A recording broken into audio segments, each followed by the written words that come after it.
ચલો મિત્રો, આજે આપણે બનાવીશું ખીચુંમાંથી એક નવી આઈટમ સ્ટફ્ડ ખીચું। મેં અહીંયા 9થી 10 મોટા કપ જેટલું પાણી લીધું છે।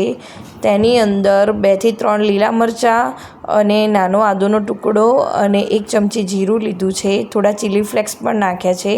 એ બધાને ખાંડીની અંદર લઈ લીધું છે। ત્યારબાદ મેં કોથમીરને ચોપ કરીને નાખી છે અને પાણીને ઉકળવા દીધું છે। ત્યારબાદ મેં અહીંયા 4 મોટા બટેકા બાફીને લઈ લીધા છે। અહીંયા ખીચું હું તૈયાર લઉં છું, તેથી મેં અંદર મીઠું નાખ્યું નથી।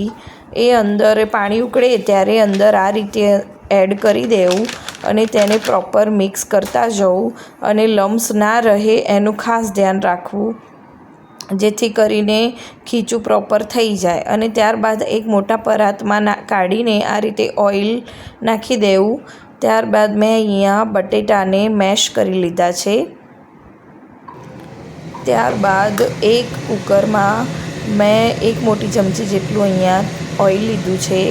તેની અંદર મેં રઈ, જીરું, અધકચરા ખાંડેલા ધાણા અને થોડો અજમો એનો વઘાર કર્યો છે। ત્યારબાદ અંદર મેશ કરેલા બાફેલા બટેકા અને થોડું મીઠું, થોડી હળદર, થોડું લાલ મરચું પાવડર અને ધાણા કટ કરેલા એટલું નાખી દીધું છે અહીંયા અને પ્રોપર મિક્સ કરી લેવાનું તેને સ્ટફિંગ માટે।